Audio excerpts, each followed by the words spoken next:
If you ever got into a job interview, wish you knew exactly what to say or do to get that job, well then this video is for you. In this video, I had the opportunity to interview my principal and to ask him 15 questions regarding the hiring process.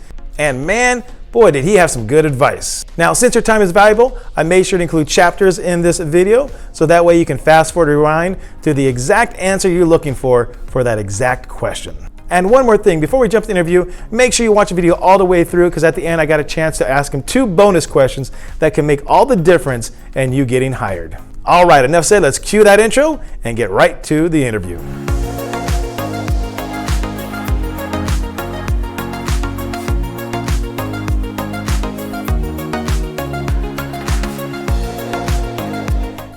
Thank you, Tye, for joining us. Yes, I appreciate it. All right. Glad to be here. Excellent. So what I did is I put out in the community, the YouTube universe, questions that we should ask our principal if you're looking to get hired. And so I appreciate you taking the time to answer some of those questions. Great. I'm glad to be here. All right. All right. If you don't mind just starting with your background, how long you've been teaching and the principal and everything else of that sort.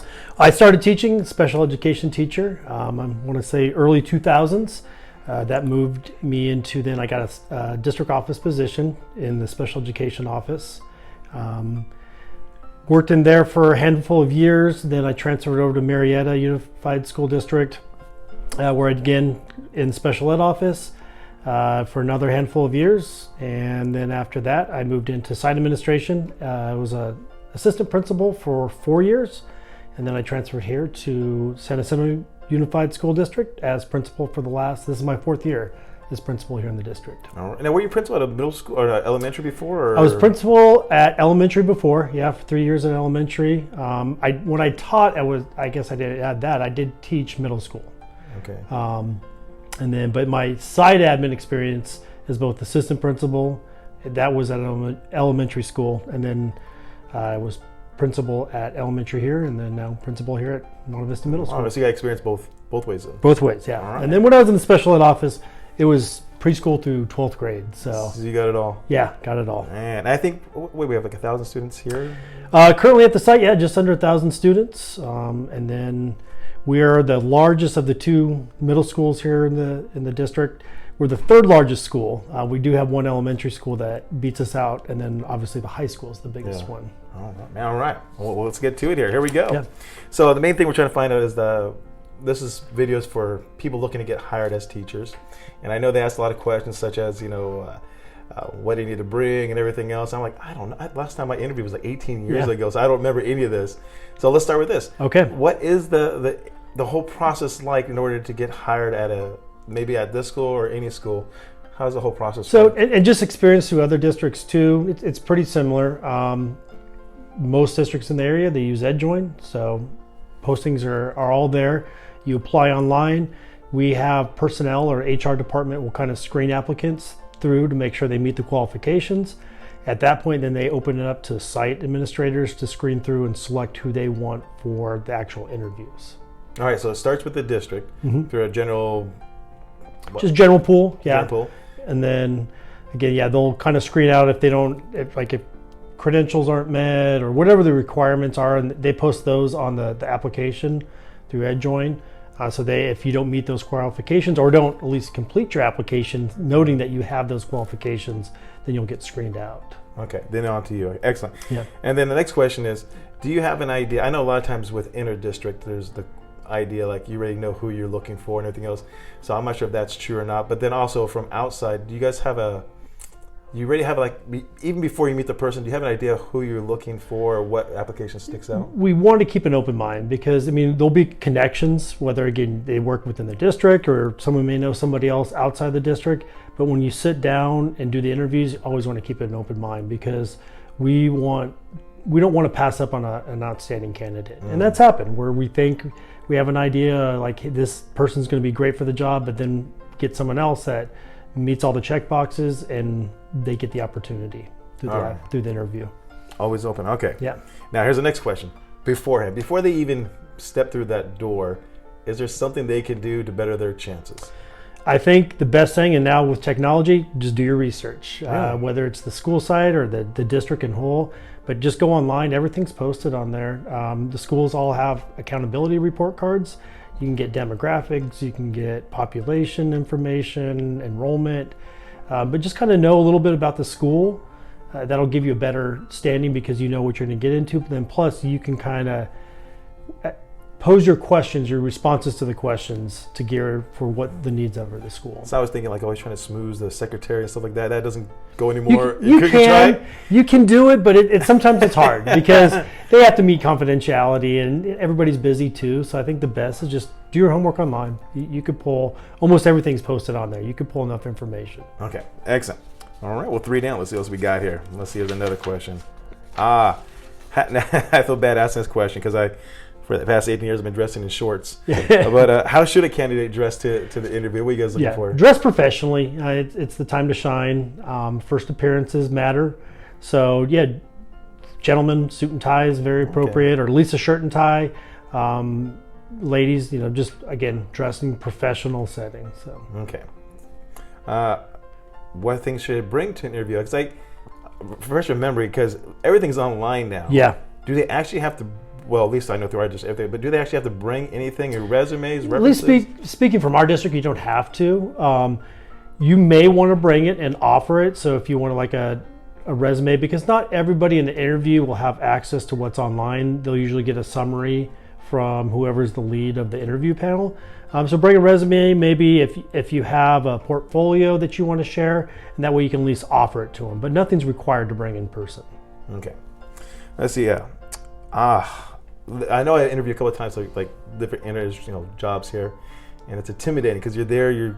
I remember being there. There's like 4 other people behind the table interviewing me for whatever it might be, like summer school. Mm-hmm. Is that how it is? If a new person come in, how many people are actually at the interview and who's there? It all depends. And it is an intimidating process because you come in and you see a table full of strangers and you don't know who they are. At minimal, you'll usually have a site administrator, a teacher that's in the department, you might have some classified staff, and then you may have some district staff too, like from someone from personnel. However, there's also times where there might be multiple openings at different sites. So you may have multiple schools they're representing too. So I've been in interviews where you have 12 people or so because you have the representatives or admin from each school site and whatnot. So, now, do all these people actually have a say in who gets hired, or is each person kind of looking for their own school? Or so they'll come and represent to see what the needs are for the school. And there's some times where we have to arm wrestle in the back afterwards to what candidates we want, or kind of do a rotation order as we hire the person. Really? Yeah. That would be intimidating. 12 people. It gets tough, and I feel bad too because it's a huge table. It's one person on one side, and then you got everybody else on the other side. But we usually try to preface it too, like, hey, be relaxed. This is why we're in here. We understand. We've all been in that seat too. Yeah. So. I think it's crazy. Yeah. Like I said, even when I got interviewed, I already knew that people worked with them and everything. Yeah. But still, it's just something. It's always on the table, right? Regardless. Yeah. Oh man. Let's see. So who will be there? We got that one. Okay. Now, I think you kind of mentioned this. Well, what are some questions you guys will ask the candidates? And I think they're somewhat restricted, aren't they? Yeah. As the district, we have them. They're pretty formatted for each position. If we change up, there may be some times like, hey, we want to ask a specific question, but if we ask it of one candidate, we ask it of all the candidates. So we can't just throw in a curveball question. Everybody gets the same questions. And obviously they start off with, tell us about yourself. So that's where you give a brief history of your background, experience related to the position, and so on. There'll be questions regarding teaching strategies, classroom management, to the academic, and then depending on the actual position, there'll be like a specific question. Like if you're applying for a math position, we're going to ask you something about math standards and implementation of the lesson plans. So I always wonder, how is it hard to find stuff out with these questions? Because I know a lot of times they seem very generic, but can you find a lot out basically? No, we do keep those confidential. That way nobody has an upper hand on the interview, so everybody's getting them for the first time, essentially.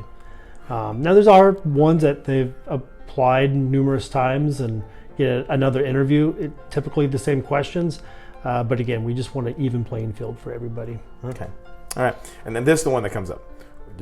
The weakness, right? Yeah, it's always a tough one. And I always try to think how I answer this one. And I've always been told, give a real weakness, but just make sure it's not that bad. So the one I picked up, and I probably have never done this, but just from interviewing other candidates, the best one I got is building on that. Be genuine. Hey, this is an area that I'm building on, an area of growth, but then follow it up with, hey, this is what I'm doing to address that. And this is how I'm working on it. So it shows, hey, and obviously everybody has areas of growth, but if you have a game plan to back that up, so it shows. They can kind of pretty much give you any answer, be good, as long as they show how they're how you're improving on it. And for new teachers, experience is always the easiest go-to because you haven't had the opportunity. But hey, this is what I'm doing to prepare. I went through my student teaching. This is what I'm planning to do. Oh, that's a great answer. Just kind of using those, All right, so as a new first year in, say, hey, so what's your weakness? Weakness is my experience. Just haven't had the opportunity yet. Given the opportunity, this is what I'm going to do. Okay, that's a really good one. How about for me, in case I ever... I'm trying to think, we'll talk off the camera. Yeah, I'm trying to think what it would be, right? Well, for you, for like a seasoned veteran, it's just, again, it may be a new instructional strategy or a new curriculum that we're using. Always pull that in. Hey, for us right now, like the learning intention success criteria, something that's new that we're still developing on. But then again, followed up with a game plan. Nice. All right. How about this one? If a candidate is willing to coach or lead a club, does that help their chances of getting hired? Always helps because, really and you know this too, just being here, we're always looking for teachers to volunteer and activities for kids. So it just gives you more options for you and what you bring to the table. And how would they bring that up in an interview? Because is there a specific question? Now, usually, on EdJoin, that is in there. Are you willing to coach any clubs? And you can plug that in. But that's always a good time to follow up because we always end the interviews with, do you have any questions for us or anything you want to add? So that's an excellent time to add, by the way, I have a passion for this, or, really would like any opportunities to coach in these areas. So, all right. So it does help. Okay. Yeah. Now, how about this one? You kind of mentioned this already. Do your research. You said beforehand. You can maybe bring this up as well. But when it's the candidate's turn to ask questions, what are some solid questions that they should ask? You could always put it back on the team too. Like, hey, I noticed that you have a big EL population. What are you doing to serve those students? And so then that way it shows, one, again, you did your research, and two, you're knowledgeable about programs, and it just kind of gives more insight that you might not be able to find online too. Would it be wrong to start asking at that point in time what's your benefits package and pays? I know a lot of that's on. Most of that's all posted. Now you can search in and from salary schedules to benefits, that's all posted. But you can always ask if there's those questions. How about, what do you guys do to support your teachers? Is that, because a lot of times that seems a little confrontational. Well, I guess maybe how it's asked, but I think it's just the way you pose the question too. So it's not confrontational. So something like that is, I'm really big into collaboration. What are some activities you do to collaborate, for your team of educators? That's the way you phrase it, huh? That's all in the presentation. I like that. All right. How you polish it up. Wow. One question I had, it's not my question, but the question is, one lady said if she's pregnant, should she let them know that she's pregnant? Will it ruin her chances? It won't ruin chances because we have to be equal opportunity. So we don't want to put anybody in that category and push back, but it's always good to be transparent so then we can plan. So if we're hiring for the beginning of the school year and we know that maybe maternity leave hitting at that, then we can at least plan for that. And I've hired individuals that have been in that situation, and we just make plans so we know when they're going to be aboard. Okay. And then maybe a follow-up question, how about a medical condition? Same thing? Same thing, yeah. And that way we know what we're working with and how we can best support the candidate. Because bottom line, if we always want to choose the best person because it's always what's best for the kids. So we're going to get that candidate in place, and we'll figure all the rest out. Okay. All right. Man, we are 12 right. Let's keep going. Here we're almost there. Cool. I remember doing this a long time ago. A sample lesson. So I think, let me know if I have this wrong. After they go through the initial process of being selected for the interview, and then they do the interview, they go on to the next step of a sample lesson plan? Yeah, that's often asked. Not always, but it can be, yeah. And how do you go about managing that one? Because it's like, is it an entire period that they're teaching, or is it like a 10, 15 minutes? And then what are you guys looking for in these lessons? Just kind of an outline would be, sometimes they will model. It's not always. More traditionally, you're just going to get a first interview, maybe a follow-up meet and greet interview with a smaller team, especially if there's multiple candidates. Sometimes we do, for positions, just given the circumstances, want a sample, like just give us a hard copy, or to model it. And usually, a 15, 20-minute demonstration or just sample lesson plan will suffice. The biggest thing we want to see is our organization to it? Is it tied to the standards? Is it structured? Do you have different models to the best practices?